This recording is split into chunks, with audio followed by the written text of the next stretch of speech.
अपनी भावनाओं को पहचानने का मोडस ऑपरेंडाई होगा और दूसरों की भावनाओं को पहचानने का तरीका क्या होता है? बड़ा सिंपल है।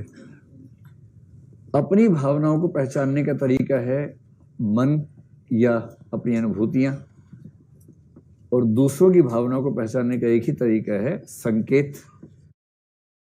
कौन से संकेत? भाई चेहरे के भाव क्या हैं, आंखों के भाव क्या हैं, बॉडी लैंग्वेज कैसी है, वही तरीका है। तो मैंने आपसे पहले भी कहा था कि अगर कोई व्यक्ति इतना घाघ है कि उसकी बॉडी पूरी तरह से उसे कंट्रोल में है और वो वही संकेत करेगा कि वही निष्कर्ष आप निकालें जो वो चाहता है कि आप निकालें उसके बारे में। एक फिल्म आई थी, आप देखिएगा कभी अगर मौका मिले। उस फिल्म का नाम मेरे ख्याल से था राइट और रोंग, या राइट या रोंग, ऐसा कुछ नाम था। सनी देओल था उसमें और अजय देवगन भी शायद था। देखिए आप लोगों ने फिल्म? कितने लोगों ने देखी? हाथ खड़ा करें। ठीक है। और एक अभी हाल ही में फिल्म आई थी 376 थी ना शायद, जो जिसका 375, इसका जिक्र क्लास में हुआ था ना। हाँ, दोनों एक ही तरह की फिल्म एक सेंस में है। राइट और रॉन्ग में क्या है, आपको पता है कि हमारे संविधान में एक व्यवस्था है कि हम सेल्फ इनक्रिमिनेशन के लिए किसी व्यक्ति को बाध्य नहीं कर सकते। इसका मतलब कोई व्यक्ति खुद अपने विरुद्ध गवाही दे, इसके लिए हम किसी को बाध्य नहीं कर सकते हैं। मेरे ख्याल से आर्टिकल 23 में ये बात, वही है ना, 20 क्लॉज 3 में ये बात लिखी है।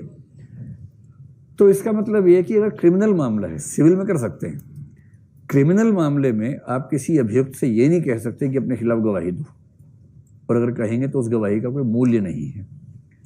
इसका व्यावहारिक जीवन में मतलब ये होता है, मान लीजिए कोई अपराध आपके घर के आसपास हुआ, पुलिस आपके पीछे पड़ गई और अब घबराए हुए बुरी तरह से कि बिना बात के फंसा दिए, और पुलिस ने ये भी कह दिया कि हमने देखा तुमको ऐसा करते हुए, तुमने ही किया है, 4 लोग और कह दें, झूठ बोल रहे हैं, और पुलिस की 8-10 लोग आपके आसपास बैठे हुए हैं, एक दो ने पिस्तौल निकाल रखी है और कह रहे हैं देख भाई जिंदा रहने का एक ही तरीका है, चुपचाप कबूल कर ले। अब आपको लग रहा है कबूल नहीं करूंगा तो जान से मार देंगे, तो कबूल करना इज बेटर देन डाइंग। तो आपने कहा ठीक है सर मैं कबूल कर लेता हूँ। उन्होंने स्टेटमेंट लिखवाई, आपने लिखी कि हाँ ऐसे ऐसे मैंने किया था, बम मैंने लगाया था, ये मैंने किया था, आदि आदि लिख दिया। अगर कभी जीवन में ऐसा हो जाए ना, तो ध्यान रखना है कि इस स्टेटमेंट की कोई वैल्यू नहीं है।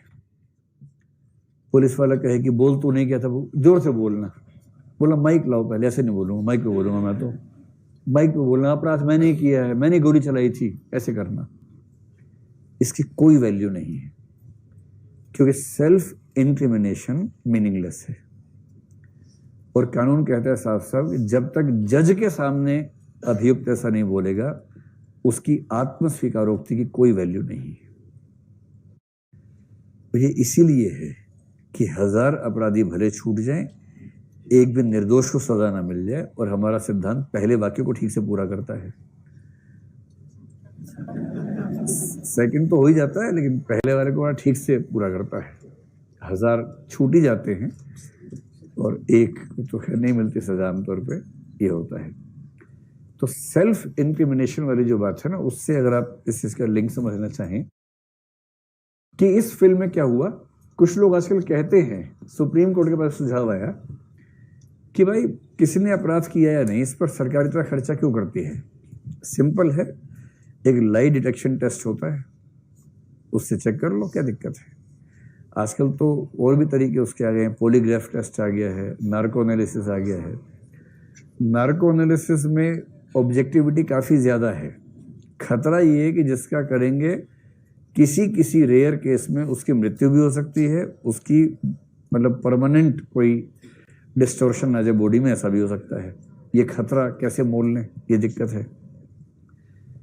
तो एक बार सुप्रीम कोर्ट में केस हुआ, सेल्वी का केस कहलाता है, प्रसिद्ध केस है। सुप्रीम कोर्ट से कहा गया कि सर ये जो इंडियन एविडेंस एक्ट है उसमें आप चेंज कर दीजिए। सुप्रीम कोर्ट तो जो कहता है चेंज हो ही जाता है। अगर लाई डिटेक्शन को, नार्को एनालिसिस को हम मान लें कि अपराध शास्त्र में मान्य तरीके हैं, तो हर अपराधी फंसेगा, एक भी निर्दोष नहीं फंसेगा। कितना सिंपल है। केस चल रहा है, आपको डाउट है 4 लोगों पे, चारों का नार्को टेस्ट कर लीजिए। और नार्को का मतलब उनको एनेस्थेसिया की डोज देके अर्ध बेहोशी की स्थिति में ले जाइए जहां उनका दिमाग उनके कंट्रोल में ना हो।